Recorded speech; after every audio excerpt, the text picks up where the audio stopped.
director of Madeline Blanchfield Architects. The house we're in at the moment is in Bronte. That's where I live with my family. And it's somewhere that's really special because it's so close to the city, but it's 2 minutes from the beach. My husband and my son are fanatical surfers.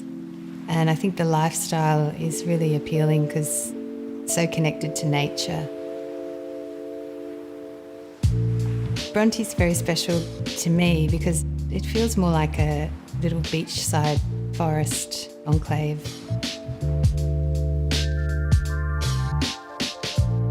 Treehouse is on Bronte Road and it's facing north into Bronte Gully. So because of the elevation of the site, we're actually looking into the tops of the trees in the gully, which is quite unusual. We approach design as quite a scientific undertaking.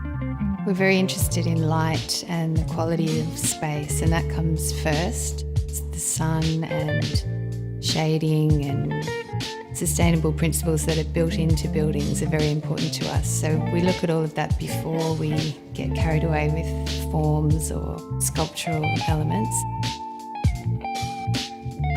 The really tricky thing about the site is it's so steep. So the garden at the back is 2 floors above, or 3 floors above the street. So we knew that we wanted to live on the top floor because when you're in here, you feel like you're in the treetops, and that's one of the most beautiful things about the house to me is what you're looking out at. So it's very much about the connection to nature and not feeling like you're in the suburbs. I'm a big believer that a house should open up as you enter it and continue to give, and ideally a house will have little moments of awe and wonder as you move through, so it's not just all in your face in the first moment. So the house is entered from the lower level where the garage is, and there's a concrete staircase taking you up to the front door. On the way we've got very carefully thought through gardens and pond, water kind of bouncing off the ceiling. And then when you enter the front door, you're met with the spiral staircase. When they come up, it's a real, I guess journey is a nice way of putting it.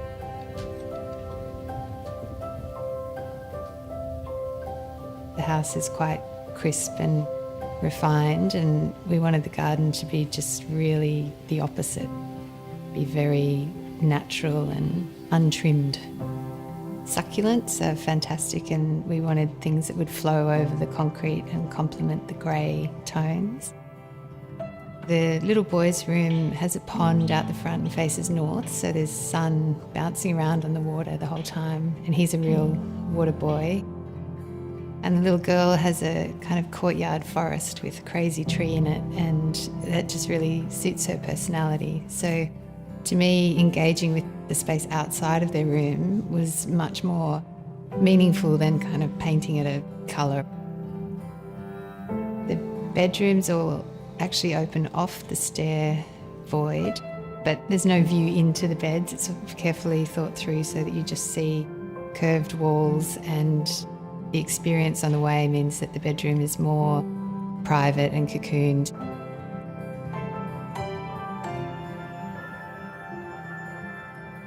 The bathroom is something you walk through to get to the bedroom. It sits in a little shrouded screen. And I think not considering bathrooms as a space that you go in to wash, but as something that actually could contribute to the rest of the house, and a sense of layering is something that I find really interesting. One of my favourite things in the house really is just the light and the way it changes throughout the day. And I think there's just always a sense of joy when you walk up the stairs, and whether it's sunrise or sunset, you really feel connected to nature and its energy.